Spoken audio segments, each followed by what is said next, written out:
to go over the 3 biggest mistakes that I see a lot of new card sellers make, because when you get into anything new, you want to hear the voice of experience. And I've been doing this for a long time, so I can tell you at least what the mistakes are.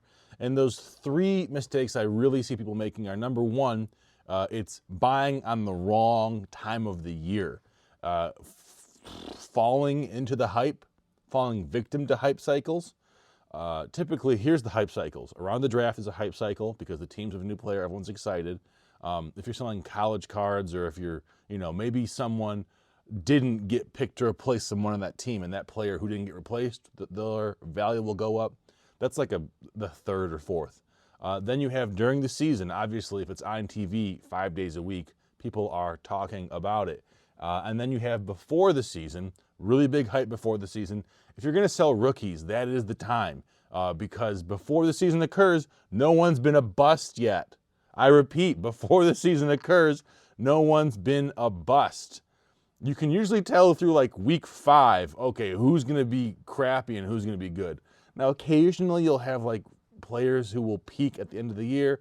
I'm looking at you, Tyler Shuck. I'm looking at you, some receivers out there. I feel like Amon-Ra St. Brown really didn't peak his rookie year until about week 12, but I could be wrong on that. But don't bet on that, okay? Sell your cards before the season starts if they're rookies, unless it's like in this next cycle, like Mendoza, who we all think is going to be at least okay. I mean, he's going to the Raiders, but I feel like he is probably a player that you're going to be able to sell throughout the year, even if the Raiders go 0-17. Overgrading expectations is going to be the second mistake I see a lot of them make. They'll say, oh, well, this card in the PSA 10 sells for $1,000. So, of course, I'll pay $800 for a raw card. Don't do that, okay?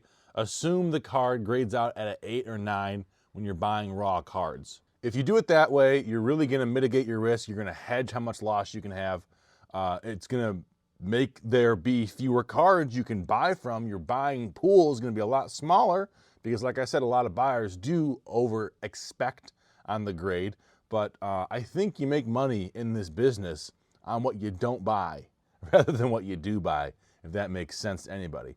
And then the third thing I see a lot of new people ignoring is the sell-through rate.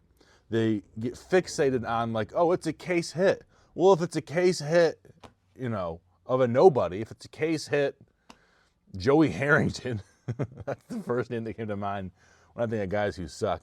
If it's a case hit, guy, career backup, whatever, it doesn't matter how rare the card is. It matters if anybody wants it.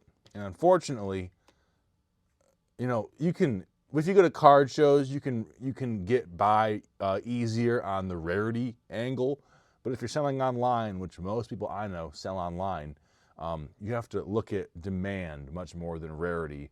And so that means that you have a easier likelihood of selling a base Caleb Williams than a case hit Nick Chubb on the Texans.